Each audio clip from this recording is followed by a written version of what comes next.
아닌가 하는 생각도 들고 뭐 가서 발언권이 있다면 할 말을 좀 하겠는데 그럴 확률도 없고 또 우리 같은 사람 모르는 것 같아요.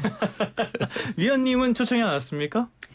아니, 근데 저도 교수님과 비슷하게 네. 사실 지난주에 사전 분야별 토론회가 다녀오셨죠. 있었는데 내용들이 뭐 이렇다 할 타겟점을 주지 못하는 반복적인 내용들이 많아서 사실은 좀 실망하신 분들이 많더라고요. 그래서 이번 토론에도 뭐 좋은 내용이 나오면 다행이겠지만 사실은 좀 기대치가 높지는 않았었던 것 같습니다.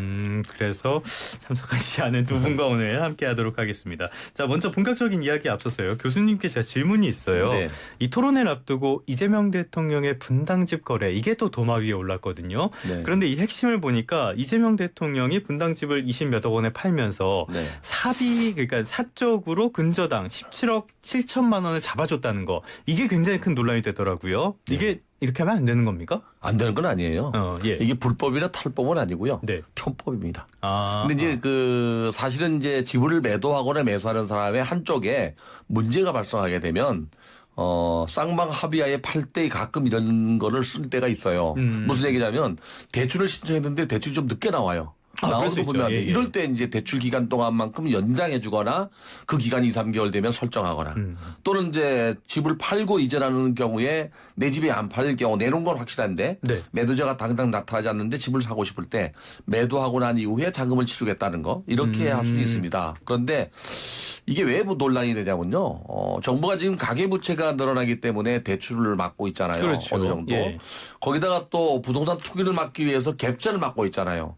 이 갭투자의 일종입니다. 그러니까 이건 갭 투자로밖에 안 보이긴 해요. 그러니까 상대방이. 이게 예. 편법으로 전세 안고 집을 사는 경우 있잖아요. 네네네. 그런 게 똑같죠. 이게 융자라는 게 사금융도 전세하고 똑같이 또는 융자가 똑같은 효과가 있거든요. 네. 레버리지 효과가 있으니까 이게 이제 문제예요. 정부가 이걸 막고 있는데 대통령께서 이걸 직접 시해해 준 거 아닙니까? 그러니까 남들도 국민들도 이렇게 해도 괜찮나라는 생각을 네. 할 거예요. 그다음에 많이 질문이 올라오더라고요. 그게 문제예요. 예. 그런데 이게 토지거래 허가구역에서 만약에 이렇게 이제 허가를 받았는데 대통령은 국민들이 만약에 이렇게 넣어서 허가를 안 해주고 나는 왜 안 해줘? 이래 또 이제 논란이 있을 수 있어요. 네네. 이게 선례가 남기 때문에 문제가 되는 겁니다. 네. 근데 대통령께서는 뭐 집을 어차피 팔기로 했고 또 파는 과정에 남보다 좀 저렴한 가격으로 팔았다고 하지만 매수자 입장에서 여러 가지 협조해주고 도와주려고 하다 보니까 이렇게까지 한 것 같아요. 근데 처음부터 의도적으로 한 건 아니고 그러다 보니까 이제 급했다. 네. 네. 여기 이제 문제가 뭐가 있냐면요.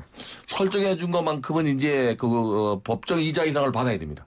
그걸 원래 받아야 돼요. 안 받으면 지결세 문제가 나오거든요. 네네네. 제3자 증여가 되잖아요. 그렇죠. 가족끼리도 돈 빌려줬을 때 이자 안 받으면 문제가 될 수 당연하죠. 있잖아요. 그것도 이제 제3자 증여는 1,000만 원 넘으면 내야 돼요. 가족끼리는 이제 뭐 부부나 또는 자식에 따라서 5천만 원 6억 다르지만. 네. 근데 이게 이자를 안 받기로 했잖아요. 이게 이제 좀 논란이 되는 거죠. 이 부분도 논란이 될 수 있겠네요. 네, 받아야죠. 네, 말씀하신 것처럼 전세도 사금융이라고 하시더니 이런 사금융을 좀 하셔가지고 논란이 되는 것 같은데 만약에 제가 이렇게 거래하면요. 저 토지거래 허가 받을 수 있어요? 일단은 계약을 실행을 하고 네. 대금을 이렇게 치르기로 했고 4개월 내에 입주하고 이런 것들 조건을 지키면 토지거래 허가에는 크게 문제가 없을 수도 있다고 되긴 보여지긴 되는 합니다. 거구나. 그런데 예, 교수님이 말씀하신 것처럼 이게 사실 편법적인 부분이고 이게 선례화돼서 일반인들까지 이제 시도를 하게 되면 사실은 좀 문제가 생길 수 있고 개인들 간의 거래에서는 사실상 이런 근저당 설정하고 사금융식으로 처리하는 것들에서 잔금을 받지 못하고 개인 간의 이제 금융 문제로 번질 리스크도 확실히 네. 있거든요. 그래서 이게 좋은 선례라고 볼 수는 없을 것 같습니다. 근데 지금처럼 여러 가지 다중 규제에 대출까지 막혀 있는 상황에서 뭐 이번 건에서는 또 재건축 조합 설립 인가에 관련된 지위 승계 뭐 이런 기한까지 또 걸려 있는 다양한 규제들이 있다 보니까 어쩔 수 없이 선택을 하거나 이제 편의를 봐줬다 뭐 이렇게 얘기가 나오고 있는 상황인데 개인 국민들이 이런 다중 규제에 사실은 굉장한 어려움에 처해 있다고 그렇죠. 보여지는 측면인 거죠. 근데 그분들은 실제로 이렇게까지 실행을 못하고 포기를 하거나 처분을 못하고 이제 세금에 대한 뭐 여러 가지 규제나 이런 것들을 막고 있는 상황이니까 간단히 또 이해하고 넘어가기에도 쉽지 않은 부분이 있는 건 사실입니다. 일단 청와대 쪽에서는 이거는 사금융 아니다. 사금융과 법적인 성격이 다르다. 쌍방이 합의한 계약 내용에 따라서 절차대로 이행한 투명한 거래다. 이렇게 반박을 하고 있습니다. 자, 어찌됐든 간에 지금 말씀하신 대로 여론은 그렇게 가고 있는 것 같고요. 경실련 쪽에서 논평이 나왔는데요. 아니 규제를 이렇게 복잡하게 해놓으니까 자기도 이렇게 피해갈 수밖에 없게 편법을 쓸 수밖에 없게 된 거 아니냐. 이런 이게 식으로까지. 만약에 청와대에서 편법이 아니다, 정당하다 그러면 국민들이 이렇게 해도 봐줘야 됩니다. 일단 그렇게 논평을 했다면 네네. 청와대에서 얘기가 이건 그 편법으로 한 게 아니다, 정당하게 한 거다라고 하면 국민들도 이렇게 했을 때 정당하다라고 얘기하면 어떻게 얘기하겠어요? 이게 선례가 남다고 제가 얘기했잖아요. 아, 그래서 선례. 그것도 일반적인 선례는 아니니까요. 또 대청명의 특수한 사례니까. 경우에 이게 사례가 남아버리니까 이거 논란이 있을 수 있는 거죠. 알겠습니다. 그러다 보니까 이런 논평도 나오고요. 비판 여론도 커지고 이게 적절하냐 부적절하냐를 떠나서 결국엔 대출 규제 문제 쪽으로 가는 것 같아요. 지금 일반 사람들은 대출도 안 나오고 집도 못 사고 이런 이야기가 나오면서 실거주 목적의 아파트를 거래할 때조차도 우회적인 방식이 필요한 게 아니냐 이런 평가가 나오는데요. 진짜 현장 상황이 어떤 겁니까, 위원님? 네, 실제로 저희가 최근에 이제 15억, 25억 아파트 가격을 기준으로 대출 한도가 정해져 있는 상황이고 네. 주요 시중은행들이 이미 연초에 이제 세금 규제를 피해서 거래가 좀 한참 많이 일어났었기 때문에 그 대출 한도들을 거의 대부분 소진하고 있는 상황이어서 창구에서의 일상적인 접수도 좀 자체적으로 제한을 하고 있는 상황이기도 해요. 접수조차도요. 그리고 예. 뭐 예를 들면 국민은행 같은 경우는 최근에 대출 한도를 아예 일률적으로 3억으로 줄이는 것으로 이제 조치를 취하기도 했고, 그래서 기존 규제에 은행들의 대출 한도 지금 시기적인 것까지 겹쳐가지고 상당히 좀 대출 신청 자체를 넣기도 어려운 이런 상황이기도 하고, 특히나 뭐 이제 계약을 검토하면서 대출을 알아보신 분들은 뭐 안 된다 그러면 시기를 조정하시면 되겠지만 뭐 이미 뭐 분양을 받아서 네. 뭐 잔금을 치러야 되는데 대출 규제가 달라져서 잔금이 다 나오지 않는다던가 뭐 이런 상황에 처해 계신 분들도 적지 주변에도 한분 않다라는 계세요. 게 문제죠. 그래서 실제로 이런 유형이나 그 대상의 성질에 따라서 대출 규제나 이런 것들을 좀 핀셋형으로 조절을 해야 된다라는 얘기가 끊임없이 있어 오기는 했는데 예. 여전히 좀 일률적인 규제에 이제 금액 한도 이런 식으로 접근을 하다 보니까 일반 대출을 이용할 수밖에 없는 좀 자금력이 아직은 자산 규모나 소득이 좀 부족한 뭐 생애체주 구입자들이라던가 뭐 신혼부부나 청년분들 뭐 이런 분들의 주택 마련 진입이 상당히 좀 상대적으로 더 엄격하게 규제가 되는 측면이 있습니다. 자, 어떤 분들은 이럴 때 대출 그냥 하지 마라 막 이런 말씀도 하시던데 솔직히 그거는 내 집 마련 하지 말라는 얘기나 다름없기 때문에 그거는 고려할 수 있는 주장이 아닌 것 같고요. 국민 부동산 정책 제안 이거 토론회 앞두고 정책 제안을 보니까 총 5,375건이 지금까지 접수가 됐어요. 이 가운데 주택금융과 관련된 게 2,361건. 그러니까 이쪽에 굉장히 많은 제안들이 쏠리고 있는 걸 보면은 실수요자들에게 직접 와닿는 정책이란 말이죠. 자, 이렇게 계속 거래를 규제하면 할수록 집값만 올린다라는 의견도 굉장히 많은 상태인데요. 자, 지금까지 전반적인 집값 대책 이런 것들, 집값 정책 전반적으로 이게 시장에 진짜 영향을 미칠 수 있을 것인지 어느 방향으로 미칠 것인지 일단 큰 틀에서 한번 얘기해 볼까요? 저는 궁금한 게 정부가 주택 공급을 늘리고 네. 무주택자 서민들에게 내 집 마련의 기회를 준다고 했는데 이 두 개가 다 막힌 것 같아요. 우선은 그 주택 공급을 하는데 도심지는 택지가 부족하기 때문에 결국에는 이제 정비 사업이라고 하는 재개발 재건축이나 도시환경 정비 사업 등 이 그 재개발 사업으로 주택을 공급하거든요. 예. 근데 이주비 자체가 지금 막혀 있잖아요. 6억 원 이하로. 이것도 은행마다 달리 또 우리 김기정 의원 얘기한 대로 어디든 뭐 3억 원 이하로도 이렇게 제한하는데 네. 이사를 갈 수가 없으면 집을 질 수가 없잖아요. 그런 문제가 있고. 예. 두 번째는 이제 무주택자는 사실 죄인이 아니잖아요. 네. 무주택자들이 내 집 마련을 하겠다고 하는데 대출이 안 돼요. 정부는 이제 청년 신혼부부에게는 뭐 여전다 하지만 그렇지 않은 무주택자들도 많이 있거든요. 네. 그런 사람들이 내 집을 마련하는 데 있어서 대출을 막아서 집을 못 사게 한다. 또 중도금 대출도 막아놓으면 집을 사놓고도 또 내 집을 못 만드는 그런 현상이 생겨요. 그래서 정부는 주택 공급도 늘리고 무주택자에게 주거 안정을 위해서 뭐 내 집 마련의 기회를 주겠다고 했는데 이 두 가지가 다 말을 했는데 실제 그 시장에서는 이게 안 돌아가는 거죠. 이런 측면과 또 한 가지는 이제 그 오늘 토론에서 아마 포커스는 이제 그 조세 문제일 겁니다. 네네. 재산세 문제가 가장 클 겁니다. 두 번째가 이제 거래세인 양도세 문제일 텐데 이런 문제가 사실은 그 한쪽으로는 가격이 오르고 한쪽은 거래가 또 안 되면서 가격이 거래가 안 되는 이런 또 내 집 마련을 못하는 그런 상황에서 정부가 포커스를 맞춰놓고 가는 거 아닌가 하는 생각이 들어요. 오늘은 아무래도 뭐 재산세하고 종합부동산세의 포커스가 많이 맞춰질 것 같아요. 지금까지 정부가 정책을 내놓으면서 시장에 직접적인 영향을 준 건 많지 않아요. 규제는 네. 분명히 시장에 영향을 줬는데 공급과 관련된 것도 지난해 97 대책이나 올해 129 나오긴 대책도 나왔죠. 중장기 대책이에요. 아. 지금 당장 들어갈 집은 아니에요. 예. 시장은 지금 당장 들어갈 집이 없으면 가격을 움직이거든요. 오르고 내리거든요. 그래서 이런 측면에서 이번에 토론이 아마 좀 정말로 민생을 살필 수 있는 그런 정책으로 갔으면 좋겠다는 생각이 들어요. 알겠습니다. 1부에서는 대출 이야기, 2부에서는 세금 이야기 주로 해보려고 하는데요. 조금 전에 교수님이 언급해 주신 것처럼 지금 공급도 부족하고요. 부동산 시장도 꿈틀꿈틀거리고 있단 말이죠. 올해 주간 데이터를 종합을 좀 해보니까 매매 자치구별 상승률로 안양, 동안, 용인, 수지, 광명, 성북, 분당, 구리, 수원, 영통, 하남, 강서, 구로 이런 순이었거든요. 이거를 쭉 보니까 어떤 상급지보다는 약간 외곽 지역, 그다음에 경기도 일부 지역 이런 것들이 눈에 띈단 말이죠. 이것도 대출 규제가 영향을 미치고 있는 겁니까? 네, 실제로 대출이 이제 고가주택 쪽에 더 대출 한도 제한이 엄격하다 보니까 네. 그 규제 가격 이하에 있는 좀 역세권 쓸만한 수도권 외곽의 아파트나 아니면 서울에서도 좀 외곽 쪽에 있는 신축 중에서도 15억이 되지 않는 뭐 좀 저렴한 것들을 중심으로 그래도 뭐 한 2억 정도라도 대출을 네. 조금 더 받아서 주택을 구입하시려는 실수요자분들 뭐 무주택 세대주분들이 움직였다라고 봐야 될 것이고 그러면서 제가 좀 전에 말씀드렸던 게 성북, 강서, 구로니까 이런 데들이네요. 그렇죠. 예. 뭐 서울에서도 좀 도심 역세권 끼어 있는데 가격은 뭐 15억 조금 안 돼서 대출이 그래도 한 2억 정도는 더 나오는 뭐 이런 것들 중심으로 신혼부부나 무주택자분들이 많이 움직이면서 일시에 그런 가격대에 있던 아파트들의 20평형대, 30평형대들이 좀 급등하는 현상들이 서울 외곽, 수도권 외곽에서 나타났고요. 네네. 수도권 외곽 같은 경우는 최근에 아시는 것처럼 이제 반도체 쪽에서 유동성 특수가 좀 있었잖아요. 뭐 소득이라던가 그렇죠. 이제 예. 성과급 같은 것들이 연말에 나오고 이런 것들을 대비해서 움직이시는 수요들이 또 경기 남부권에서는 또 집중을 해서 뭐 동탄이나 수원이나 뭐 용인이나 뭐 이런 지역에서 가격이 좀 급등하는 현상들이 있었거든요. 그래서 요거는 비단 뭐 정부의 이런 대책이나 규제 때문만은 아니고 여러 가지가 또 중첩된 것이긴 하지만 네네네.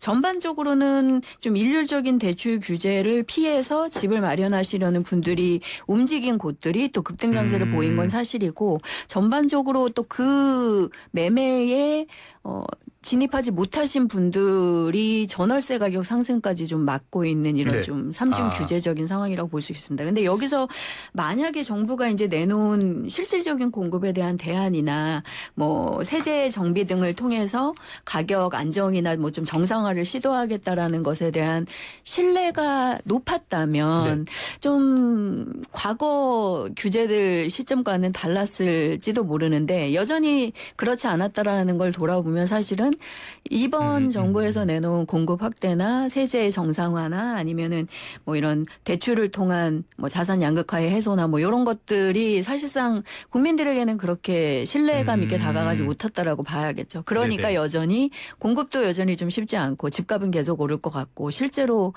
주택 전월세 가격까지 다 오르는 상황에서 어떻게든 최대한 대출이 그래도 될 때 진행을 하겠다라는 수요들이 움직였다라고 봐야 될 것 같습니다. 그러니까 물건은 없고 거기에다가 전월세도 없으니까 살려고 하는데 대출도 안 나와가지고 또 이렇게 돌아가고 이런 상황들이 되고 있는데 최근에 어떤 언론 보도 같은 걸 보면요. 은행에서 한도가 지금 상반기에 거의 다 찼다 이런 이야기들 나오잖아요. 그래서 대출을 못 받을까 봐 이 잔금 대출 오픈런을 하고 있다. 네. 이런 소식까지 전해지더라고요. 이거는 좀 진짜 심각한 문제 아니에요, 이건?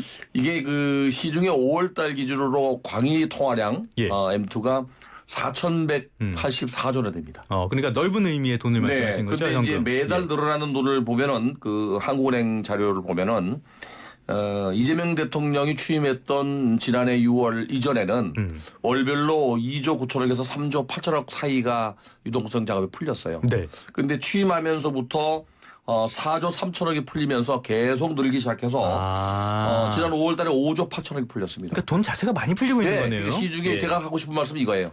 시중에 돈이 많으면 어떤 정책을 내놔도 가격은 올라요. 대출을 규제해도 현금 부자가 많은 거예요. 그렇죠. 네, 그러다 보니까 서울에서 살 수 없는 사람들은 김윤정 의원 말씀대로 또 서울 외곽 지역이나 수도권 지역에서 교통이 편리한 지역, 그다음에 미래 가치가 있는 네. 그런 이제 개발 지역으로 투자가 몰린 겁니다. 그러다 보니까 가격이 오른 건데 이렇게 올리는 이유는 이제 서울에 주택 공급도 없었고, 네. 그다음에 이제 그 향후에 입주 물량도 없다는 걸 이미 인지하고 있어요. 그리고 대출 규제는 유동성 자금이 많이 풀리면 돈의 가치가 떨어지죠. 네. 돈의 가치가 떨어지면 물건값이 올라가잖아요. 그렇죠. 물가가 올라요. 네. 그거를 잡기 위해서 금리 올리겠죠. 그러니까 이 금리를 올리거나 대출을 규제하기 전에 미리 대출을 받기 위해서 선점하는 게 나타나는 현상입니다. 그럼 전반적으로 악순환 구조가 되는 거예요. 그렇죠. 그래서 예. 오픈런이라는 게 이제 앞으로 뭐 6개월, 9개월 후에 또 1년 후에 자금이 필요한데 미리 은행하고 협상해서 확보해 놓는 거죠. 대부분 이제 입주가 도래한 그 아파트들 네. 그런 경우에 많이 나타나고 있습니다. 알겠습니다. 자, 그러다 보니까 지금 모두 같은 기준을 묻고 여러 가지 대출 정책들 잘못 가고 있는 것이 아니냐라는 지적들이 많고요. 실제로 제 주변에서도 아우성을 하는 분들이 꽤 많이 지금 있어요. 계약하신 분들, 특히 젊은 층들이 그렇거든요. 자, 그렇다면은 대출 이야기는 요걸로 한번 마무리해 보도록 하겠습니다. 어떻게 해야 됩니까? 오늘 어떤 내용들 다뤄줘야 됩니까? 실제로 이번 대토론회를 앞두고 이제 등록된 여러 가지 내용 중에 실수요자나 무주택자들이 집을 사려고 할 때 하는 대출에 대해서는 규제를 좀 다르게 적용을 해달라라는 네네. 내용들이 적지 않았었던 것 같습니다. 사실 이제 자금 동원력이 좀 많은 자산가분들이야 대출 규제가 있어도 뭐 본인의 자산이나 현금을 이용해서 좀 뭐 선택적으로 주택을 옮긴다든가 이런 것들이 조금 더 가능한데 대출을 받아야만 하는 아직은 좀 자산이 축적되지 않은 젊은 무주택자분들은 그렇죠. 사실은 대출 예. 없이는 집을 마련할 수 없는 상황이고 지금처럼 전월세 불안 구조가 있는 상황에서는 대출을 못 받으면 그냥 집을 못 사고 조금 더 노력해라 뭐 이렇게 말할 수 있는 상황은 아니거든요. 그러다 네. 보니까 그분들에 대해서는 뭐 일률적인 LTV나 뭐 DSR이나 이런 것들 또 그리고 대출한도 이런 것들을 조금 다르게 적용하고 상환 구조나 이런 것들도 조금 좀 넓혀줘야 된다라는 요구들이 적지 않았었던 것 같습니다. 네. 그래서 이번에도 10시부터 그런 논의들이 조금 됐으면 좋겠고요. 실제로 그런 것들이 반영돼서 하반기에 뭐 금융 규제나 뭐 이런 것들을 조정하는 가이드라인이 나왔으면 좋겠는데 일단 10시에 좀 뚜껑을 열어서 들어봐야겠죠. 예. 자, 그런데 여기서 제가 궁금한 점이 생기는 게 일단은 이렇게 케이스 바이 케이스로 사람마다 사례를 봐서 해달라. 이걸 어떻게 결정해야 되냐라는 문제가 하나 있을 것 같고요. 두 번째로는 어찌됐건 지금 가계빚이 이렇게 늘어나고 있는 상황에서 가계빚을 축소하는 거는 굉장히 시급한 과제란 말이죠. 그렇다면은 총량 규제는 계속해야 된다. 이 말도 일리가 없는 건 아니에요. 맞는 말이긴 하거든요. 어떻게 해야 됩니까 이거? 저는 이제 금리가 한번 올랐잖아요. 예. 지금 이 기준금리가 2.75포인트인데 앞으로 한두 번 더 올릴 것 같아요. 많이 오르면 두세 번 더 오를 수 있겠죠. 네. 금리가 올라가게 되면 이제 그 은행으로 돈이 좀 들어올 겁니다, 아마. 그러게 되면 이제 은행에서 나가는 돈을 막는 게 대출 규제인데. 네. 저는 그 김규정 의원 말씀대로 생애 최초 주택 구입자 그러면은 뭐 청년도 해당되고 실업부부도 해당되고 무주택자도 해당되거든요. 네네. 그래서 두 가지로 생애 최초 주택 구입자나 무주택자 그것도 뭐 단기간 무주택자가 아니고 장기간 무주택자들 네네네. 네, 그 나이가 들어도 집을 구하지 못하는 사람도 있거든요. 이들에게는 좀 규제를 완화하고 나머지 부분은 좀 뭐 지금처럼 이렇게 규제해도 될 것 같아요. 시중에 유동성 자금이 많은 걸 정부가 걷어들이지 않으면은 결국에 주택 가격은 못 잡아요. 그리고 그 줄이는 방법 중에 하나가 대출 규제밖에 없거든요. 근데 네네. 사실은 가계 대출은 막으면서 기업 대출 나가고 있거든요. 또 기업 대출이 다시 뭐 소득이 생기면 가계 대출로 오거든요. 네. 가계로 오거든요. 그렇죠. 결국엔 돌고 도니까. 네. 예. 그래서 기업 대출을 막으면 또 경제가 위축되잖아요. 그러니까 이게 진퇴양난인 거예요. 그러니까 너무 돈을 많이 풀고 다시 걷어들이는 방법이 두 가지입니다. 대출 규제, 금리 올리는 것과 하나는 세제죠, 뭐. 그렇죠. 세금을 올리는 것밖에 예. 없어요. 그래서 오늘 아마 주한 토론회의 주 주제가 세제일 거예요, 아마. 네. 대출 규제나 뭐 주택 공급은 나중 얘기고 네. 세제일 겁니다, 아마. 2부에선 세제 이야기로 해보도록 하겠습니다. 자, 그럼 1부 하나만 더. 오늘 토론회를 계기로 큰 변화가 없이 그냥 만약에 계속 이대로 간다. 그러면 하반기 부동산 시장은 어떻게 돼요? 일단 지금 매매 가격 전월세가 수도권 중심으로는 급격하게 계속 다시 오르고 있는 네네네. 상황이고요. 반대로 지방시장은 더 좋지 않은 상황입니다. 가격도 침체돼 있고 거래도 굉장히 부진하고 건설 중단돼 있던 사업장들 이제 헐값에 토지를 넘겨야 되는 그런 사업장들도 늘어나서 물건도 많이 나와 있는 상황이거든요. 그래서 지금 상황으로 별다른